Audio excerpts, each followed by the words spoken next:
Jai Hind, dear children. So, as in the previous video, I talked about the strength of acids and bases. This video, we will talk about the dilution and the other topic. So, let's see what is the process of dilution. So, when we talk about the dilution, what do we find? The presence of higher concentration of a particular solute. But once we have diluted it, we have done the process of dilution. After adding the solvent, the volume gets higher and the concentration of a particular solute decreases as per the volume. So you can see here there is a relation in between the dilution, for the dilution in between the concentration and volume, where C1 V1 is equals to C2 V2, which we can say the the concentration is inversely proportional to volume.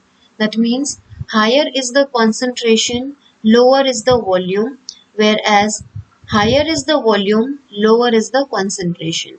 And that is how you can always remember that dilution process always increase the volume and henceforth lowers down the concentration. And if you keep the acid concentrated, that means its volume is less and therefore it is the concentrated acid or a base. So now the next thing comes, how should we do the process of dilution? So in this picture, with the help of this representation, you can understand. Suppose if we have to make a concentrated acid in its diluted form.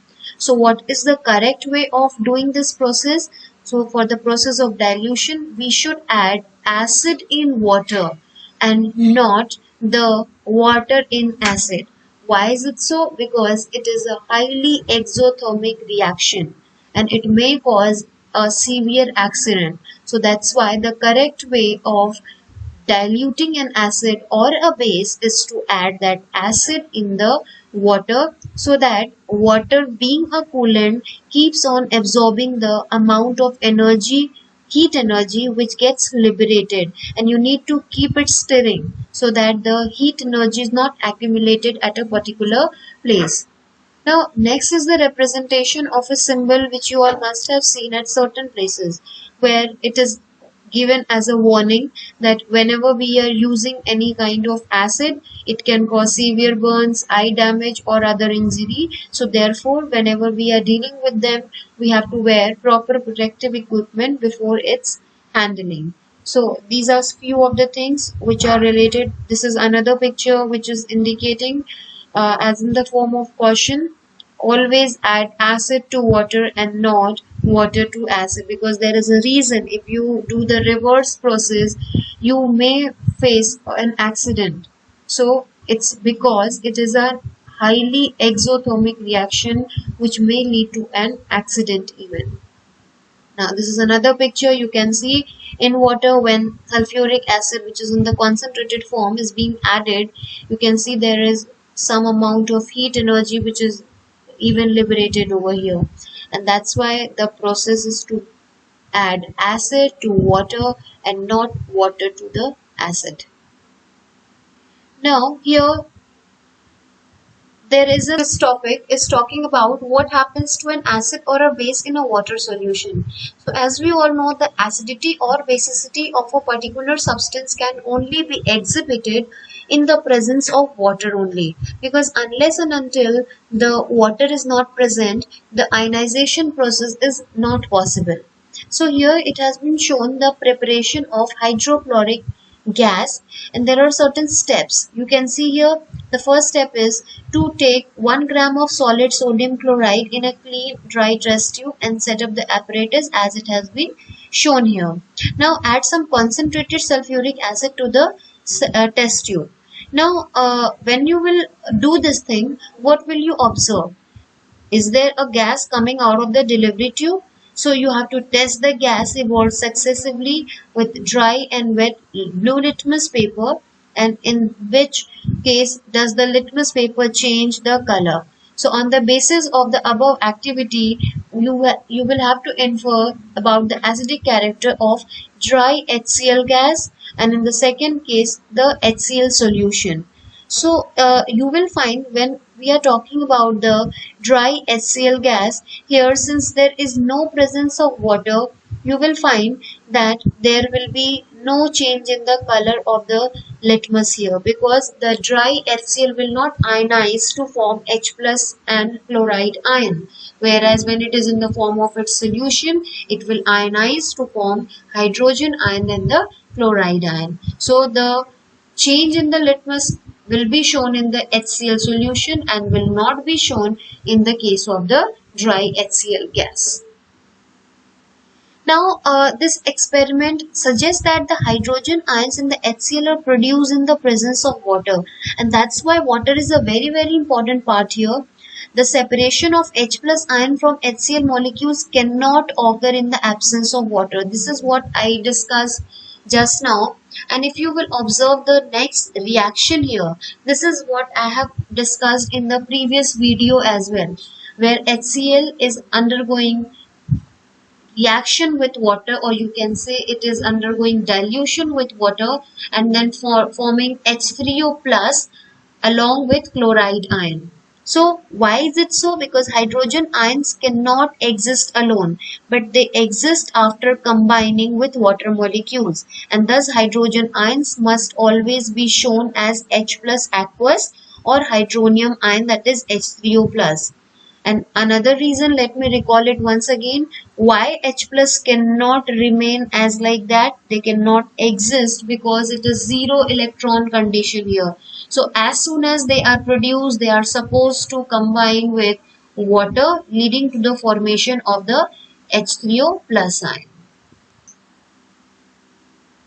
Now in the next equation you can see this H plus ion is combining with H2O, that is water, and forming the H3O plus ion, which is hydronium ion. So we have seen that the acids give H3O plus or H plus aqueous ion in the water. So you need to remember that whenever you are representing H plus, you cannot write H plus only. It has to be indicated with AQ with it as its symbol for sure, or otherwise you can also write H3O plus over there. So let's see what happens in the case of a base when it is dissolved in water. So when sodium hydroxide, which is in the form of its solid, added to water, it is ionizing to form Na plus, that is sodium ion, along with the hydroxide ion. Similarly, potassium hydroxide is also dissociating or ionizing to form K plus ion and hydroxide ion. Magnesium hydroxide is also undergoing ionization to form Mg2 plus aqueous and 2OH minus ion. So bases are generating hydroxide ions in water, and bases which are soluble in water are called as alkalis. So this is what is the basic difference between the bases. Like ammonia is also a base which is able to get solubilized in water. It may not be containing the hydroxide ion directly, but it is able to get dissolved in the water. So here we will find that the bases which are soluble in water are called as alkalis. So all the bases do not dissolve in water. An alkali is a base that dissolves in water. They are soapy to touch, bitter and corrosive.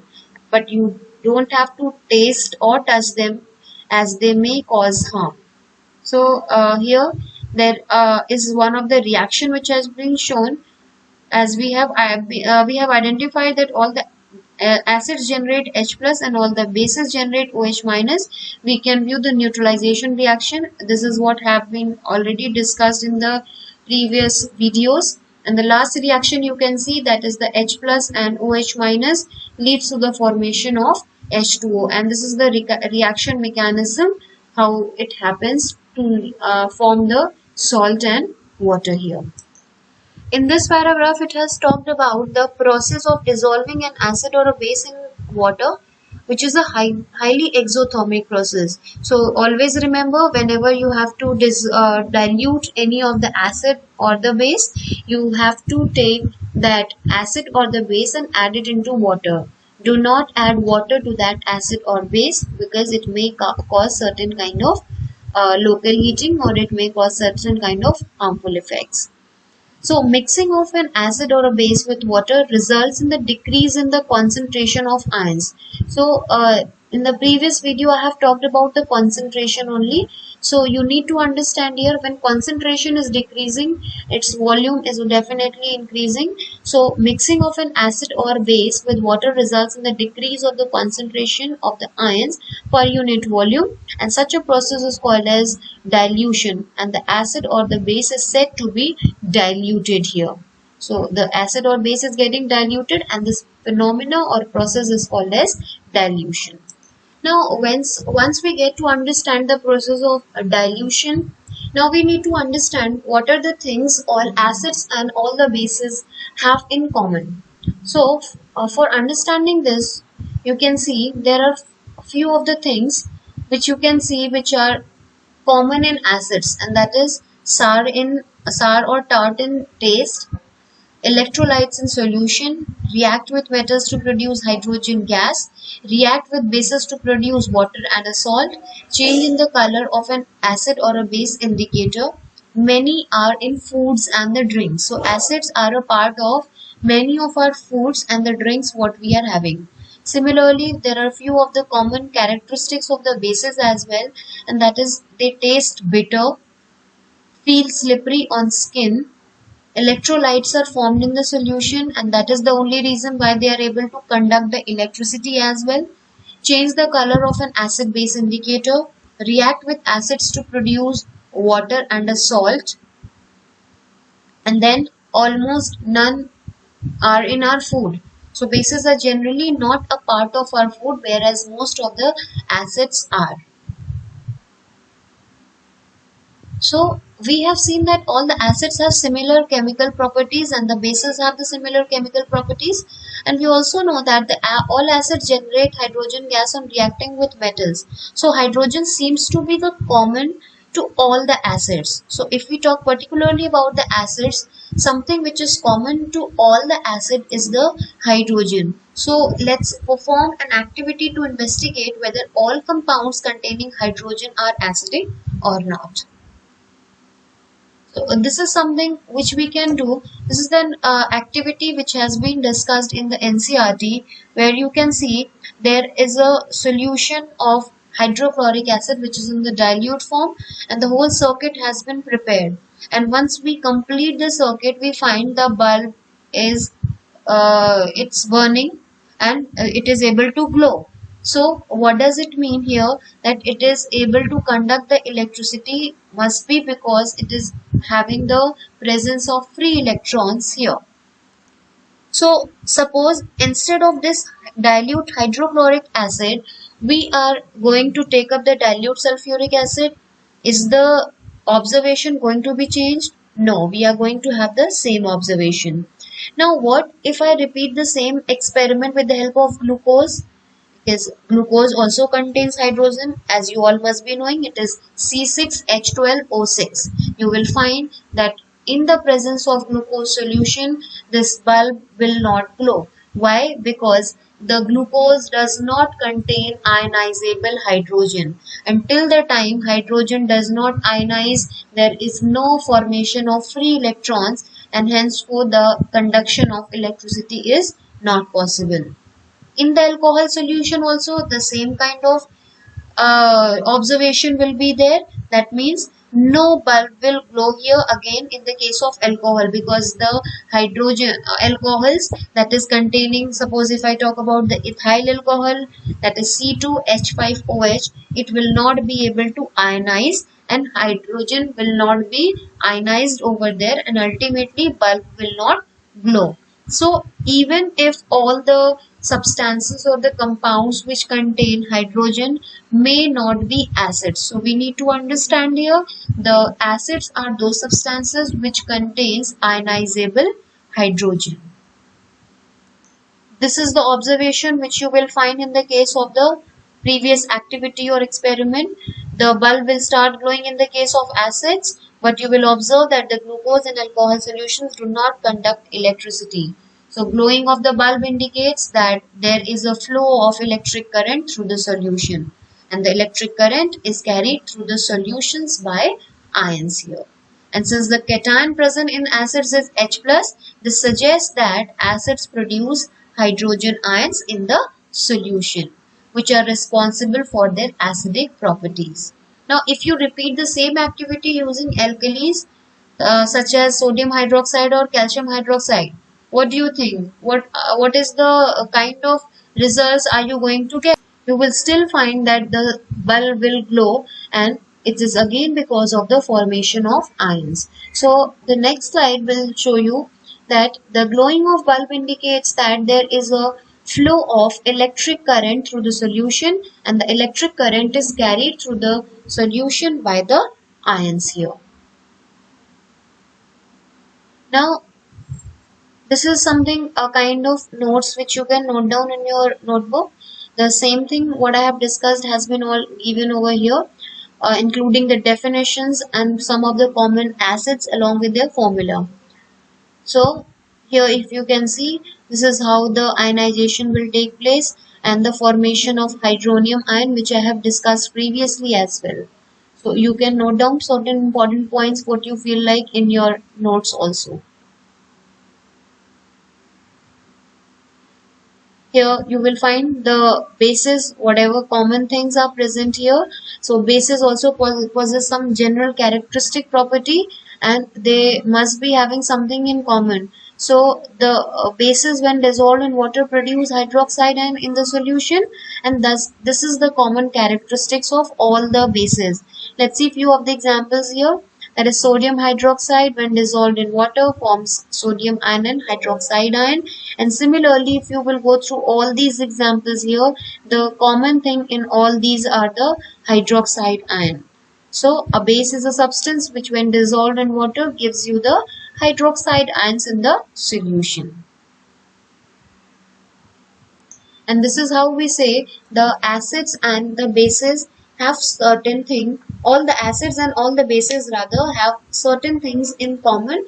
That is, in acids it is the hydrogen which will be common, and that is leading to the production of hydrogen ion, and in the case of the bases it is the hydroxide ion on diluting with water or on like you can say on dissolving in water, it leads to the formation of hydroxide ion. Now the next topic, I'm just giving you an intro of the same, and the topic is what is pH. So here you can see for the representation of the pH or the pH scale, there are certain numbers which are written starting from 0 till 14, and the scale where we are able to determine the strength of the acids or the bases is called as the pH scale here.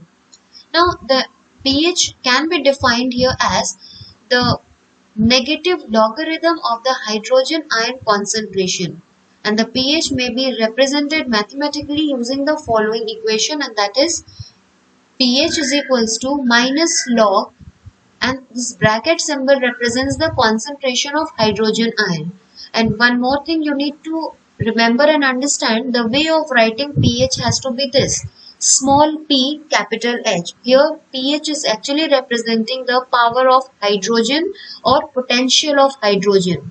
So in pure water or in a neutral solution, the hydrogen ion concentration is 1 multiplied by 10 to the power minus 7 molar. So this term molar is a new term for you, which I'll be dealing in the next class in more detail. This is just an intro part which we are going to start in the next class rather. So the pH here is 7. So this is the way how we calculate. Although you are not supposed to calculate it in class 11 and 12, you will be told and you will be trained how to use the log table, and according to that you will be able to calculate the pH value. So if the hydrogen ion concentration of a solution is greater than this value, the pH is less than 7, and if the hydrogen ion concentration is less than this value, then the pH is greater than 7. So here we need to first of all understand what is pH. The calculation part we will be discussing later on. It's not required right now, but pH is actually the power of hydrogen which tells us how strong is an acid or how much weak is an acid, or how strong is a base, or how weak is a base. Suppose if you are asked to use an indicator, say litmus, you can just tell whether it is an acid or it is a base. You cannot tell what about the strength, but this is something by which we are able to identify the strength of that acid or the base. Now see, this is the pH scale here. At 7 it is neutral. At 0 means less than 7 till 0 it is acidic. More than 7 till 14 it is basic. So as you move towards the value 0, the concentration of H plus ions are increasing as in comparison to the hydroxide ion, and if you are going on the reverse side, the concentration of H plus ions are decreasing as in reference to the hydroxide ion. So this is what we will be discussing in the next class also. At 7 pH, it is the neutral condition, which is the pure water or the distilled water contains. This is more simplified form of the pH scale. 0 till 6 or before 7 it is acidic. At 7 it is neutral, and like further to 7 until 14 it is alkaline or basic in nature. There are few of the examples which have been given from our day-to-day life. The 0 is the value where the battery, the different batteries, inverter batteries and all, they contains this kind of pH. Stomach acid has the pH value of 1, lemon has a 2, vinegar contains 3, tomato has a pH value of 4, coffee contains the pH value of 5, milk, since it also contains lactic acid, has the pH value 6, and the water when it is in the pure form is the 7. Blood is slightly alkaline, so has the pH value of approximately 8. It's not exact values, but an approximate values. Baking soda is the 9. Stomach tablets, that is the antacid tablets you can say, is 10. Ammonia solution is 11. The soap solution is 12. Bleach is 13. And the drain cleaner is the 14. So this is the brief introduction about the pH. In the next class, we will discuss in more detail about the pH. So till then, take care. Thank you everyone.